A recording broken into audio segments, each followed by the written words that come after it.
Seguimos con el estudio de la palabra de Dios. ¿La niña bien? José, ¿la niña bien? ¿La chica bien? Ok. Nuestra hermana Ángela también está ahí pasándolo mal, estamos orando por ella para que Dios la bendiga. Hay que seguir luchando. Amén. Segunda de Corintios, capítulo 7.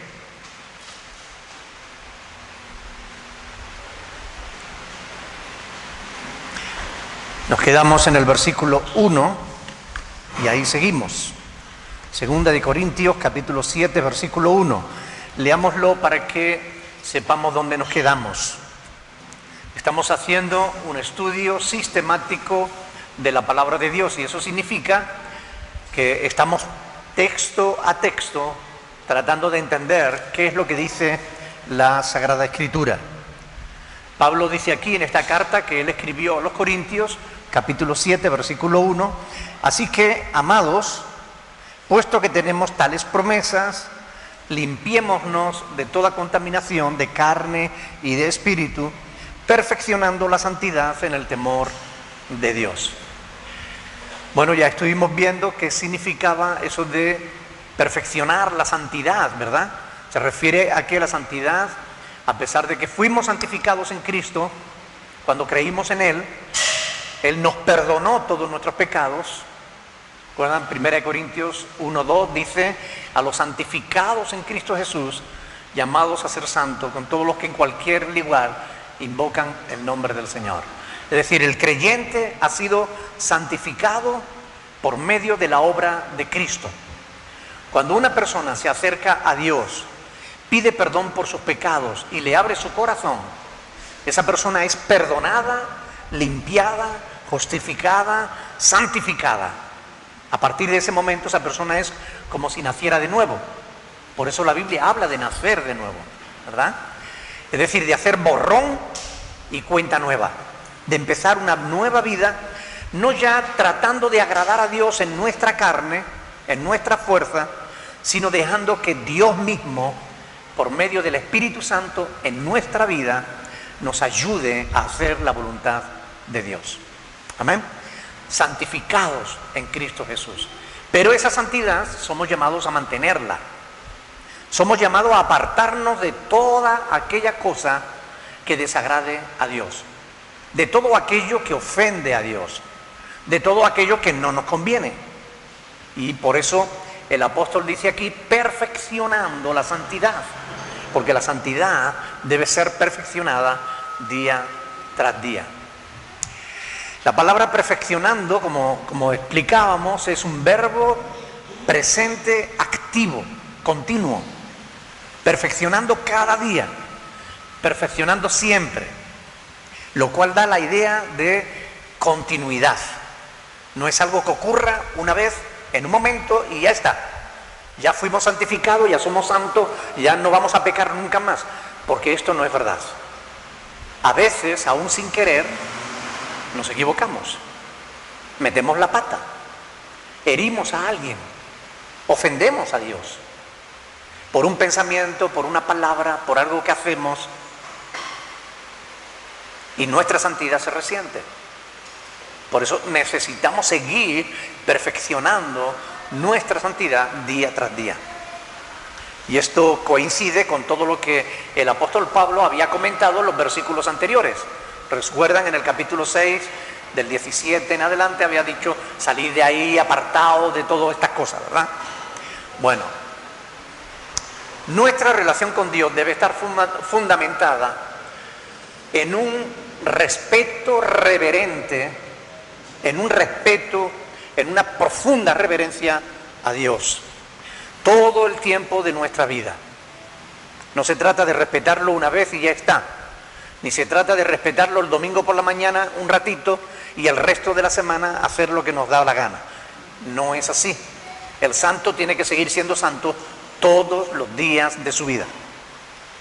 Apartarnos de aquello que desagrada a Dios. La pregunta es, ¿por qué Pablo hace estas exhortaciones si ya ellos habían sido santificados. Bueno, pues teniendo en cuenta el contexto histórico de estos pasajes, recuerden que muchos de los corintios venían de cultos paganos, eran paganos convertidos al cristianismo. Ellos estaban acostumbrados a adorar ídolos.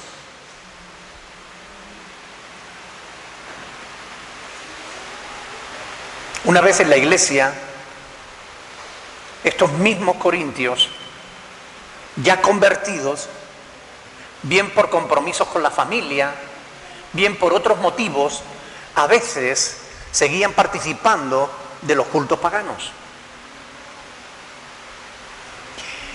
Parte del culto pagano que se celebraba en Corinto consistía en la prostitución sagrada. Fíjense qué cosa, qué contradicción, ¿no? Prostitución sagrada. Se refería a que dentro del templo que había en Corinto había sacerdotisas que consagraban su vida a la diosa que ellos adoraban, Astarte, y que se prostituían en adoración a esa diosa. Los peregrinos venían de todos los lugares del mundo, entraban en el templo, hacían su ofrenda y mantenían relaciones con las sacerdotisas. Y ese acto sexual se consideraba que era una ofrenda a la diosa. Es un culto pagano, algo terrible. De ahí recuerdan que Pablo en 1 Corintios 6:16 dice que el que se une a una ramera, una carne es con ella, por esto mismo, porque algunos corintios todavía seguían visitando el templo pagano y practicando aquella aberración que a Dios no le agradaba. Es decir, Pablo con esta epístola está corrigiendo algunos problemas que había allí en aquel lugar.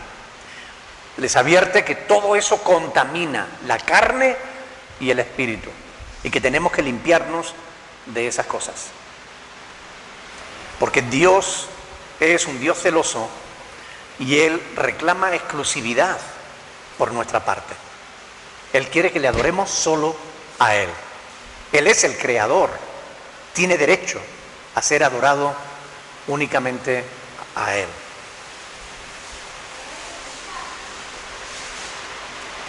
Y Pablo aquí se nos dice cómo podemos limpiarnos de todas esas cosas, cómo podemos perfeccionar la santidad en el temor a Dios. Recuerdan que el temor a Dios es el principio de la sabiduría, ¿verdad? Vamos a ir a 1 de Pedro, capítulo 1. 1 de Pedro, capítulo 1. Yo creo que este lo vimos la semana pasada, pero ya para seguir adelante. 1 de Pedro, capítulo 1, versículo 17.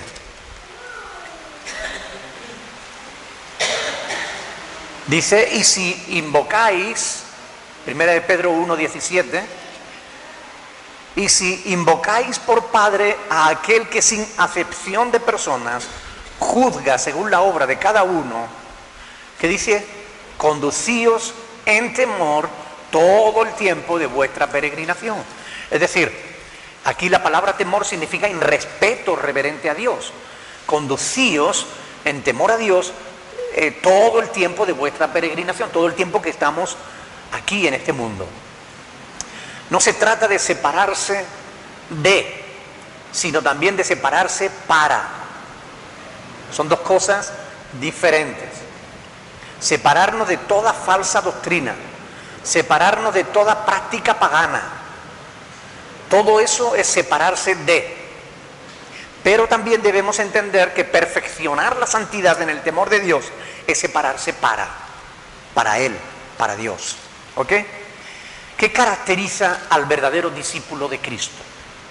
Quizás el tiempo que lleva en el Señor, el conocimiento que tenga de las doctrinas.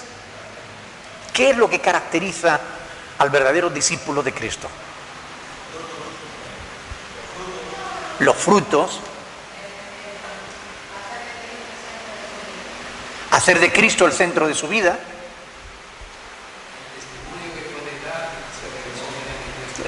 El testimonio, los frutos. Permanecer. Sobre todo, todas estas cosas. Es decir, el haber nacido de nuevo, el haber cambiado, el haber sido transformado y mostrarlo por una vida cambiada. ¿Ustedes creen que cuando alguien que dice yo soy cristiano y en su forma de vivir ofende a Dios, ¿ustedes creen que de verdad es cristiano? No, sus hechos desmienten sus palabras. Y cuando los hechos desmienten las palabras son mentirosas. Cristiano no es quien dice yo soy cristiano. Cristiano es el que hace la voluntad de Dios, es el que vive en la voluntad de Dios. Y el cristiano de verdad, el discípulo de Cristo, se caracteriza, entre otras cosas, por ese reverente respeto a Dios. Respeto a Dios. Hoy en día ni en las iglesias se respeta a Dios. Hoy en día hay iglesias que parecen más teatros que iglesias. Parecen más empresas que iglesias. Parecen cualquier cosa menos iglesia. Porque se hacen muchas cosas menos adorar con respeto a Dios. El deseo de un verdadero discípulo es honrar y servir a Dios de todo corazón. Por cierto, se dan cuenta de que estamos hablando de discípulo, ¿verdad? ¿Cuál es el verdadero discípulo de Cristo? Pero ¿las discípulas no honran a Dios o no deben honrar a Dios? Pregunto. ¿También? ¿Se dan cuenta cómo hablamos en masculino, pero en realidad nos estamos refiriendo a todo el mundo? No es necesario decir discípulos y discípulas, nos entendemos. Ahora está de moda eso de todos y todas, ¿no? Que ya la Real Academia de la Lengua ha dicho por activa y por pasiva que es incorrecto y se sigue diciendo, ¿no? Escuchamos a los políticos, a los presentadores de televisión, porque todos y todas, porque nosotros y nosotras, y es incorrecto desde la perspectiva del lenguaje, pero además es que es incorrecto desde la perspectiva de la cultura. Hablamos en masculino, la Biblia muchas veces habla en masculino, pero abarca a todo el mundo, porque Dios quiere que todos los hombres sean salvos. Ah, ¿y las mujeres no? Claro que sí, también, pero es que al decir todos los hombres se está refiriendo a todo el mundo, y no es que haya machismo en la Biblia, sino que es la costumbre del lenguaje. Nosotros hemos hecho el lenguaje, nosotros hemos creado el lenguaje, nosotros escogemos nuestra forma de expresión, y cuando decimos porque todos nosotros, no tenemos que decir todos nosotros y nosotras, no es necesario, entendemos que es todos nosotros, ¿verdad? Es incorrecto. Por ejemplo, si usamos dos palabras diferentes, es correcto. Por ejemplo, decimos, porque todos los hombres y mujeres, ahí sí es correcto. Pero si decimos, porque todos y todas, eso es incorrecto, porque es la misma palabra. En masculino y en femenino, es la misma palabra. ¿Ok? Cuando decimos todos, nosotros, no es necesario repetirlo. Pero de lo que Pablo está hablando aquí en este pasaje es de santidad progresiva. Santidad que se perfecciona, santidad que va creciendo, santidad que va aumentando. Y Pedro también en este pasaje que acabamos de leerlo dice exactamente lo mismo. Manteneos en temor todo el tiempo de vuestra peregrinación. Vamos a ver otro pasaje. Primera de Tesalonicenses capítulo 4. Primera de Tesalonicenses capítulo 4, versículos del 1 al 8.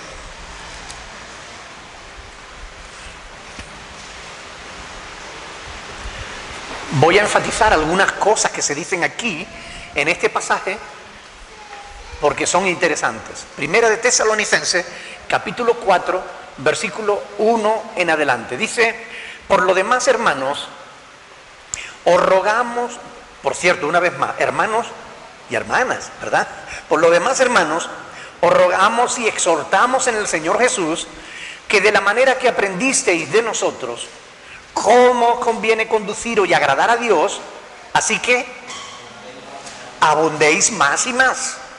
Es decir, si tenemos cuidado de cómo andamos para agradar a Dios, tenemos que tener cuidado, cada día más y más cuidado. ¿Ok? Porque ya sabéis qué instrucciones os dimos por el Señor Jesús. Pues la voluntad de Dios es vuestra santificación. Esa es la voluntad de Dios. Por cierto, ¿tú sabías que Dios quiere que tú seas santo? ¿Tú sabías que Dios quiere que tú seas santa? Esa es la voluntad de Dios, vuestra santificación. Algunos no saben cuál es la voluntad de Dios para su vida. Esta es la voluntad de Dios para tu vida. Que te aparte de todo aquello que es pecado. Que te aparte de todo aquello que no agrada a Dios. Vuestra santificación. Que os apartéis de fornicación. Que cada uno de vosotros sepa tener su propia esposa en santidad y honor. No en pasión de concupiscencia, como los gentiles que no conocen a Dios. Es decir, había personas que se reunían las parejas para practicar sexo entre ellas, intercambios de pareja. Y el apóstol está diciendo aquí, no señor, esa no es la voluntad de Dios. Cada uno de vosotros sepa tener a su propia esposa en santidad y honor, y no en pasión de concupiscencia, como los gentiles que no conocen a Dios. Que ninguno agravie ni engañe en nada a su hermano. ¿Por qué? Porque el Señor es vengador de todo esto. Es decir, no creas tú que si tú engañas a tu hermano, te vas a salir con la tuya. Tarde o temprano, vas a tener que dar cuenta delante de Dios. O sea, Dios venga a estas cosas. Como ya os hemos dicho y testificado, pues no nos ha llamado Dios a inmundicia, sino una vez más, a santificación. Así que el que desecha esto, no desecha a hombre, sino a Dios, que también nos dio su Espíritu Santo. Amén. Así que es muy importante tener en cuenta que la palabra de Dios nos enseña que Dios quiere que nosotros seamos, ¿el qué? Santos, santificados.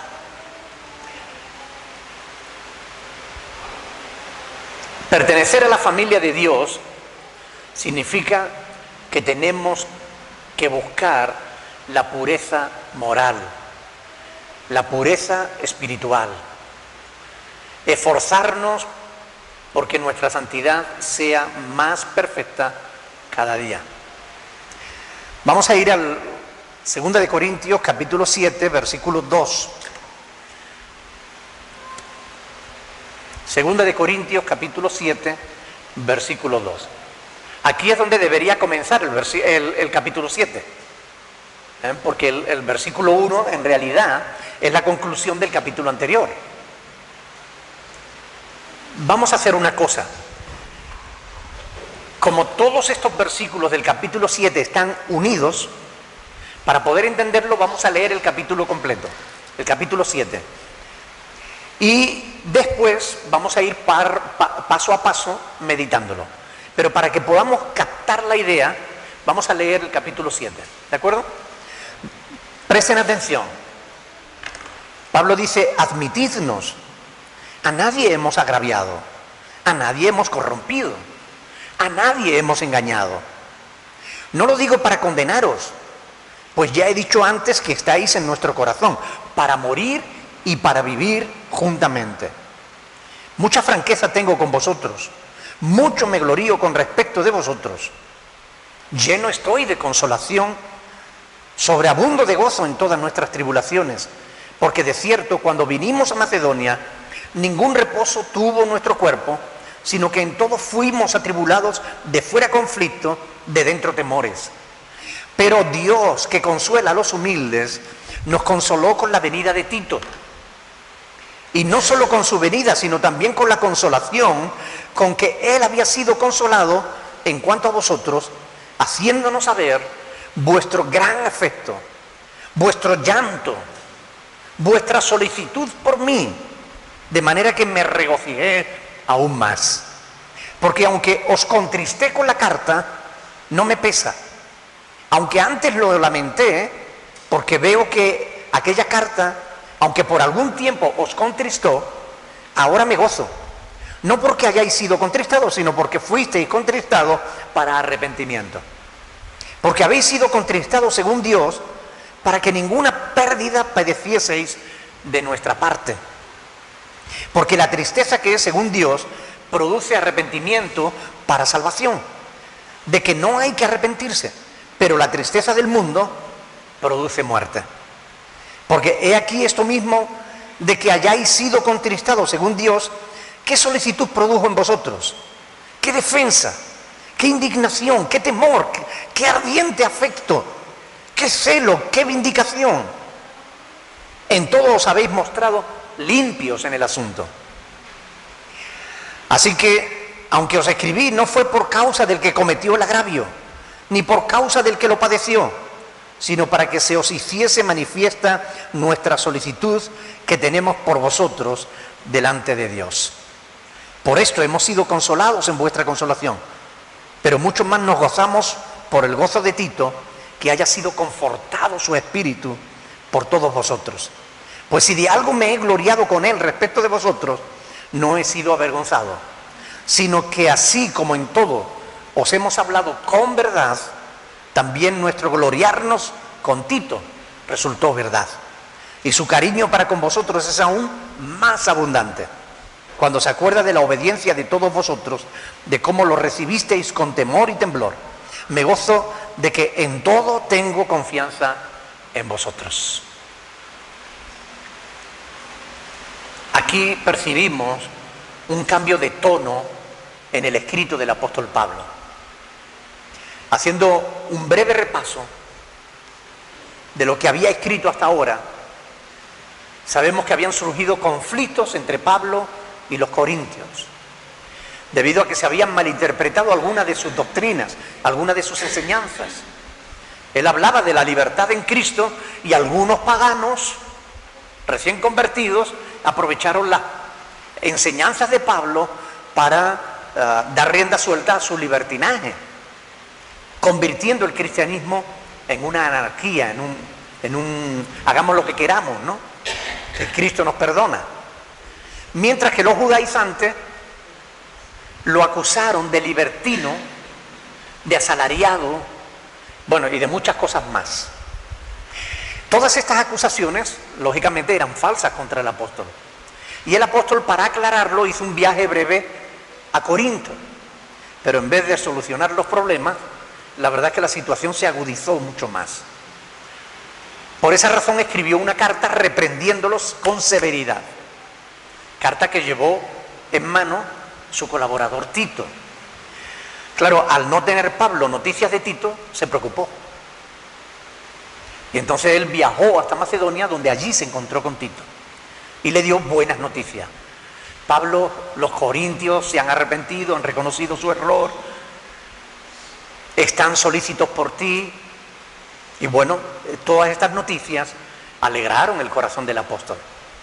Por eso la mayoría de los comentaristas están de acuerdo en que la epístola, hasta los 6 primeros capítulos que hemos estudiado, hasta llegar a este momento, digamos, fue interrumpida por el encuentro de Pablo con Tito. A partir de aquí, Pablo, con estas buenas noticias, cambia el tono de su carta, de su epístola. Vamos a ir paso a paso. Versículo 2. Admitidnos. Él se refería a que admitieran al apóstol en sus corazones, ¿verdad? Habiéndoles mostrado su amor, les piden que ellos hagan exactamente lo mismo. Que actúen recíprocamente. Pablo ya lo había hecho con anterioridad. En el capítulo 6, versículo 13, dice: pues para corresponder del mismo modo, como ahí os hablo, ensanchaos vosotros también. Ensanchad vuestros corazones, admitidnos, porque nosotros os llevamos a ustedes en nuestro corazón, decía el apóstol Pablo, ¿verdad? Así que Pablo va a enumerar otros argumentos en favor de sus colaboradores. Por eso dice ahí: a nadie hemos agraviado, a nadie hemos corrompido, a nadie hemos engañado. Esto eran 3 acusaciones que había contra el apóstol. Y él dice, a nadie. ¿Tenían fundamento esas acusaciones? Ninguno. Ninguno. Pablo había estado 1 año y medio entre los corintios, 18 meses. En Hechos 18:11 lo dice, que estuvo 18 meses entre ellos.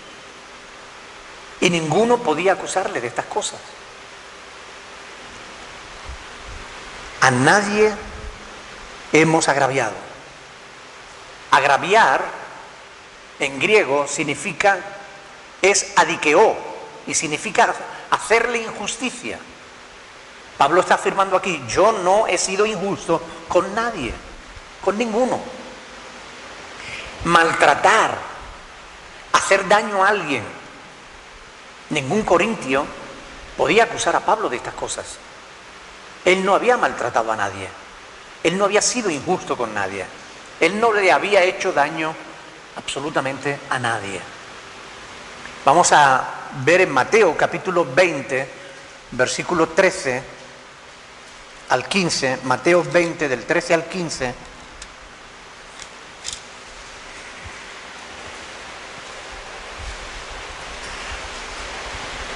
Aquí tenemos una historia que contó Jesús y es muy interesante.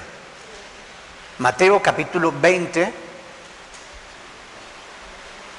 versículo 13, él respondiendo dijo a uno de ellos, amigo, no te hago agravio, ¿no conveniste conmigo en un denario? Toma lo que es tuyo y vete, pero yo quiero dar a este postrero como a ti. ¿No me es lícito hacer lo que quiero con lo mío? ¿O tienes tú envidia porque yo soy bueno? ¿Recuerdan el pasaje? Aquí Jesús está hablando de los obreros de una viña, ¿no? El dueño de una viña fue a buscar a obreros a primera hora de la mañana y los contrató y los mandó a trabajar a su viña. A mediodía fue a por otros obreros, los contrató y los mandó a su viña. Y por la tarde seguía buscando obreros y los contrató y los mandó a su viña. Y al terminar el día, el Señor llamó a los que habían venido por la mañana y les dio su sueldo, un denario, lo que había pactado con ellos. Pero vinieron los que llegaron a mediodía y el Señor les dio un denario. Y ya los que vinieron por la mañana dijeron, ¿esto cómo es? Si estos han trabajado menos que nosotros. Y los que llegaron por la tarde, el Señor les dio un denario. Y ya ahí no aguantaron más. ¿Cómo va a ser esto? Si ellos apenas han trabajado un rato y nosotros estamos aquí desde por la mañana. Pero yo no quedé contigo en que te ibas a dar un denario. Desde por la mañana, trabajando desde por la mañana por la tarde. El denario era el sueldo normal de una jornada en aquella época. ¿Y no te he dado lo que es tuyo? ¿Qué si yo quiero darle a este también de lo que es mío? ¿Tiene acaso tu envidia? Aquellos jornaleros de la parábola estaban interpretando que el Señor les estaba haciendo un agravio. Ellos interpretaban que no estaba siendo justo con ellos, porque ellos habían trabajado más. ¿Estaba siendo el Señor injusto?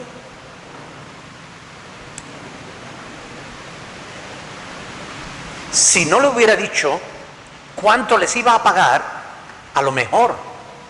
Pero los contrató desde por la mañana y les dijo, ve a mi viña y al final del día te doy un denario. Y eso fue lo que el Señor hizo. Les dio un denario. Ahora, si Él quería darle también el mismo sueldo al que trabajó mediodía, e incluso al que trabajó un rato, ¿no era Él dueño de su dinero? ¿No podía Él regalar el dinero a quien quisiera? Como si se lo hubiera querido pagar un denario a quien no hubiera estado trabajando. Si se hubiera querido ir a la plaza del pueblo y regalar un denario al que él quisiera, aunque no hubiera ido a trabajar, ¿no podía él hacer eso con su dinero? ¿Hubiera sido injusto? No. Pero ellos interpretaron que era un agravio. Y muchas veces nos pasa esto. Entendemos que somos agraviados, cuando en realidad no es así. Malinterpretamos a veces las cosas. ¿Alguna vez te ha pasado esto? ¿Que te han malinterpretado? Y algunas veces ¿has malinterpretado tú a alguien? Yo creo que en alguna ocasión a todos nos ha pasado. A Pablo le estaba pasando exactamente lo mismo. Los corintios le estaban acusando injustamente. Él no había sido injusto con los corintios. Él no había agraviado a nadie. Él no había hecho daño a nadie. No había actuado mal para con ellos. Ni tan siquiera quiso cobrar lo que le correspondía. En la iglesia de Corinto fue la única en la que Pablo no recibió salario.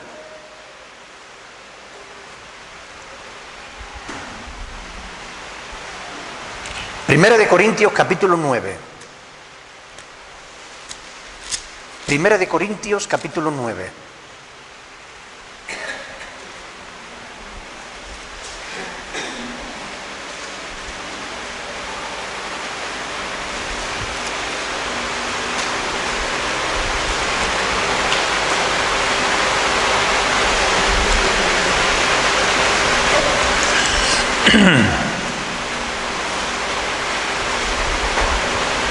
A ver, porque me he quedado aquí con un segundito.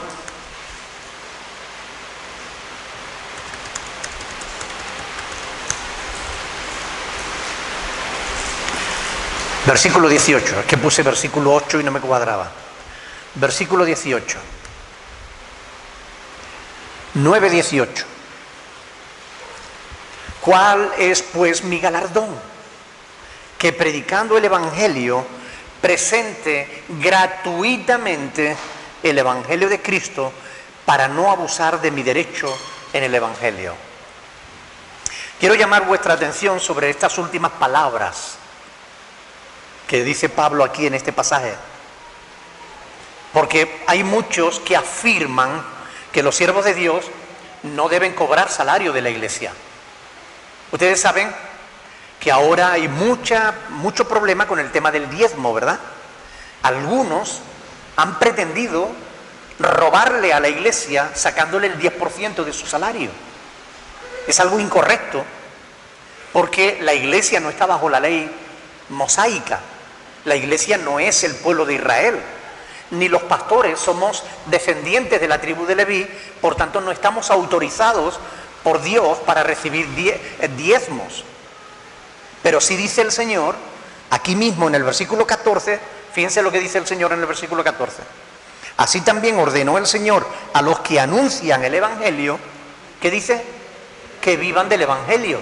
Sí tenemos derecho de recibir un salario por el trabajo que realizamos, pero no a través del diezmo, sino a través de ofrenda voluntaria que la iglesia quiera dar. Ahora, fíjense en el versículo 18, vamos a leerlo otra vez, porque es muy interesante. Yo quiero que se fijen bien. ¿Cuál pues es mi galardón? Que predicando el Evangelio presente gratuitamente el Evangelio de Cristo para no abusar de mi derecho en el Evangelio. Dos palabras, gratuitamente. Esta es la que todo el mundo señala. ¿Ve? Gratuitamente. El pastor no puede cobrar. No debe cobrar. A ver, sigamos leyendo. Dice, para no abusar de mi derecho en el Evangelio. El apóstol Pablo tenía derecho a tener su salario de parte de la iglesia, pero él no quería abusar porque había problemas en esa congregación. Si ustedes leen todo este capítulo 9, ustedes verán que Pablo está haciendo una defensa de su derecho a cobrar, igual que los demás apóstoles, igual que los demás que predicaban el Evangelio. Solamente en la iglesia de Corinto, Pablo no cobró salario. Sin embargo, de otras congregaciones sí lo recibió.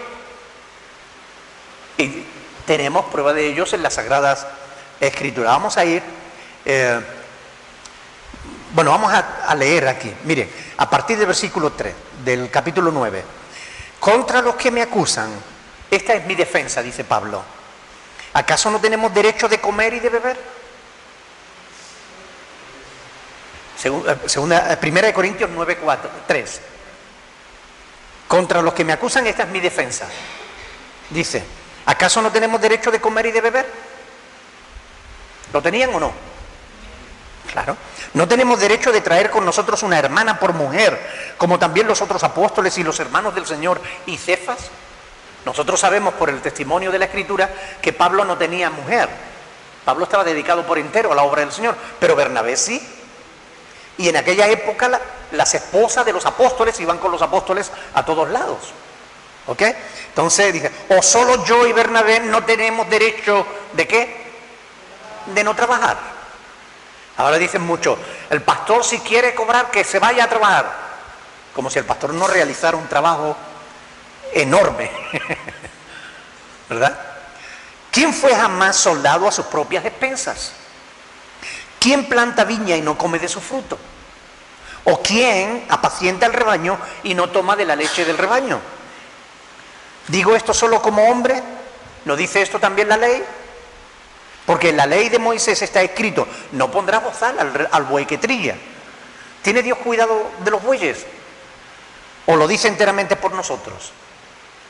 Pablo dice, pues por nosotros se escribió, porque con esperanza debe arar el que ara, y el que trilla, con esperanza de recibir el fruto. Si nosotros sembramos en vosotros lo espiritual, ¿es gran cosa si segáremos de vosotros lo material? Y si otros participan de este derecho sobre vosotros, ¿cuánto más nosotros? Es decir, ¿cuántos cobran de tu salario? ¿La policía no cobra de tus impuestos? ¿Los médicos no cobran de tus impuestos? ¿Los profesores no cobran de tus impuestos? ¿Y qué son los impuestos? Un dinero que tú le das al Estado para tener carreteras, hospitales, colegios. Es decir, tú estás pagando a un montón de gentes. Sería lógico que tú le dijeras a un policía, pues tú si quieres cobrar, vete a trabajar. Oiga, el policía tiene una función que cumplir. O al médico. No, si usted quiere cobrar, váyase a trabajar. El médico está trabajando. Él hace su función. Pues igualmente el pastor hace su función. El pastor aconseja, el pastor visita, el pastor atiende a la congregación, la instruye, la corrige, la disciplina, etcétera, etcétera, etcétera. Tenemos una misión y la cumplimos. Pero no hemos abusado de este derecho, dice Pablo, sino que lo soportamos todo por no poner ningún obstáculo al Evangelio de Cristo. ¿No sabéis que los que trabajan en las cosas sagradas comen del templo y que los que sirven al altar del altar participan?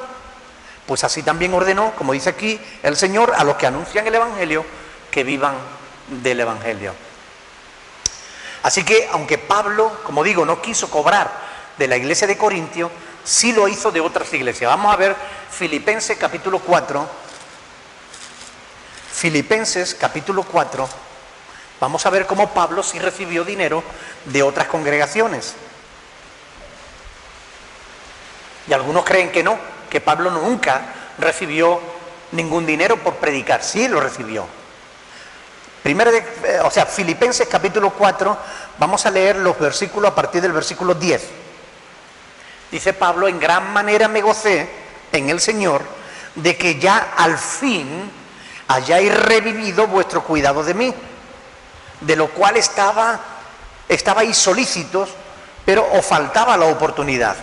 Y no lo digo porque tenga escasez, pues he aprendido a contentarme cualquiera que sea mi situación. Sé vivir humildemente y sé tener abundancia. En todo y por todo estoy enseñado, así para estar saciado como para tener hambre, así para tener abundancia como para padecer necesidad. Todo lo puedo en Cristo que me fortalece. Sin embargo, bien hicisteis en participar conmigo en mi tribulación. Y sabéis también vosotros, oh filipenses, que al principio de la predicación del Evangelio, cuando partí de Macedonia, ninguna iglesia participó conmigo en razón de dar y recibir, sino vosotros solos.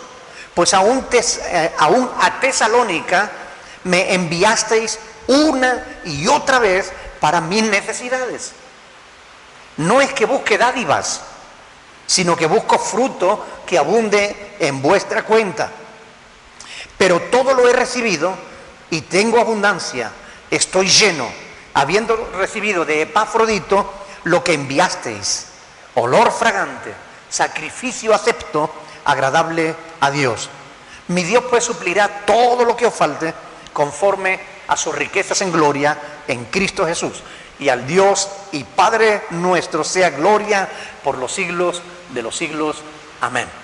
Es decir, Pablo está reconociendo aquí que aunque al principio ninguna iglesia participó con él en razón de dar y de recibir, los filipenses estuvieron enviándole una y otra vez para su sustento. Y ahora él da gracias porque habían renovado su compromiso con Pablo y le habían vuelto a dar para su sustento, cosa que por alguna razón parece ser que durante un tiempo no pudieron hacerlo, porque él dice, estabais solícitos pero os faltaba oportunidad, ¿verdad?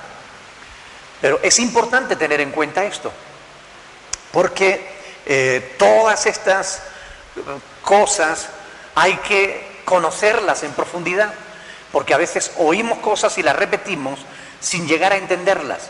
Y en las redes sociales cualquier información corre a tal velocidad que la gente la comparte sin percatarse de si es correcta o no lo es. Por tanto, antes de compartir algo, asegúrate en las Escrituras de que es verdad.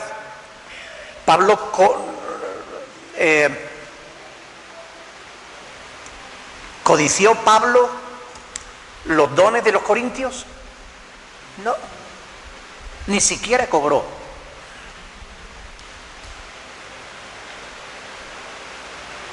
El 10º mandamiento de la ley de Dios era: no codiciarás la casa de tu prójimo, no codiciarás la mujer de tu prójimo, ni su siervo, ni su criada, ni su buey, ni su asno, ni cosa alguna de tu prójimo. Y Pablo no codició nada de los corintios. Sin embargo, le estaban acusando de injusto, de agravio. Y él está diciendo: a nadie hemos agraviado. Él no actuó injustamente para con los corintios. Nadie podía acusarle de predicar por dinero. No abusó de ellos, como muchos abusan hoy en día, manipulando las Sagradas Escrituras, manipulando a la gente que no conoce la palabra de Dios.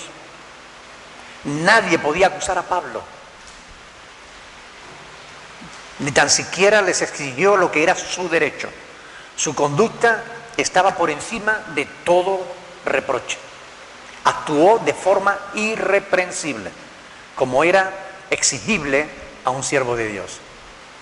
En cambio, ¿cuántas injusticias se cometen hoy en día en nombre de Dios en las iglesias cristianas? ¿Cuántas injusticias? ¿Cuántos pastores exigen diezmos no estando autorizados por Dios para hacerlo? Números 18:24 dice claramente que solo los levitas pueden recibir los diezmos, y solo de los que son hijos de Israel. Por tanto, ningún pastor hoy que no sea judío, que no descienda de la tribu de Leví, puede recibir diezmos, y siempre que sea de un judío. Y si lo hace, de la gracia ha caído, por tanto no es cristiano, sino judío.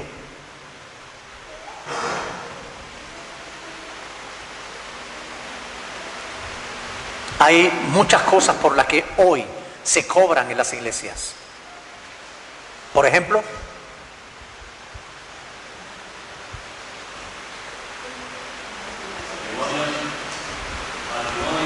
por celebrar matrimonios se cobran.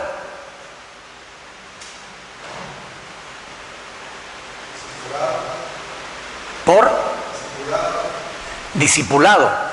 Cuando tú pagas solamente lo que cuesta el material, no pasa nada. Pero si le pones más de lo que a ti te cuesta, ya estás haciendo negocio.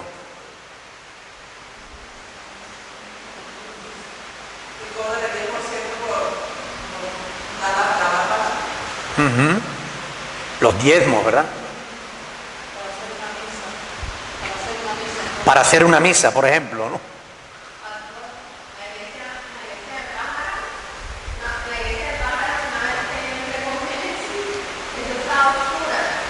Para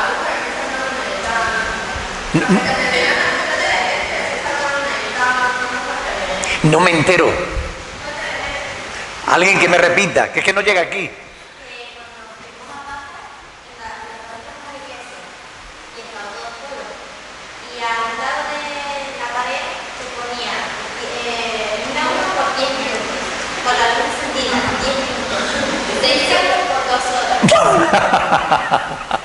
O sea, en una iglesia había un cartelito con la luz apagada y había un cartelito que ponía 1 euro por 10 minutos de luz.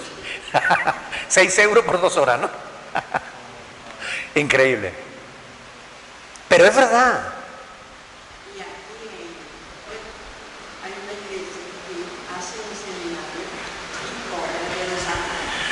Aquí en Puerto hay una iglesia que hace un seminario y cobra por ese seminario. 40 euros por 3 años. Ah, por cada año. Bueno, se hacen muchas cosas, ¿verdad? Se compran y se venden milagros. Pacta en tu milagro. Siembra tu milagro. Da las primicias. ¿Saben que hay iglesias que piden el primer salario del año? El mes de enero se lo tienes que entregar a la iglesia. ¡Qué locura! Pero se aprovechan de la ignorancia de la gente, que no conocen la verdad de la palabra de Dios.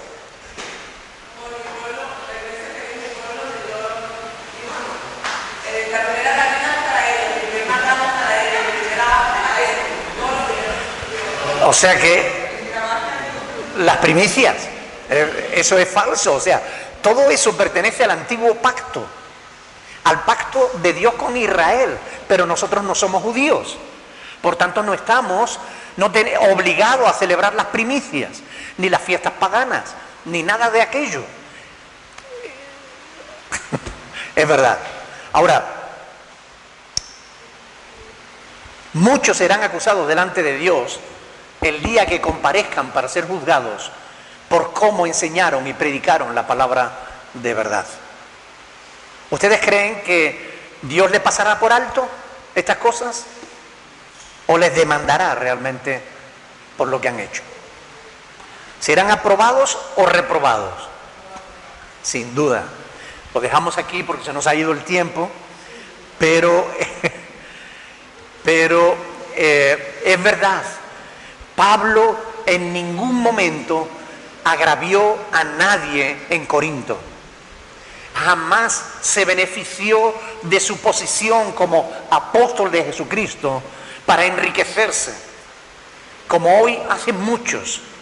Pablo no hizo injusticia con nadie, y esto es importante tenerlo presente, ¿no?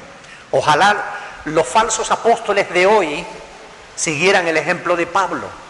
Bueno, si siguieran el ejemplo de Pablo, dejarían de llamarse apóstoles, porque Pablo dijo: yo soy el último.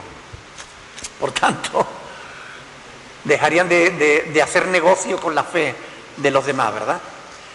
¿Una pregunta?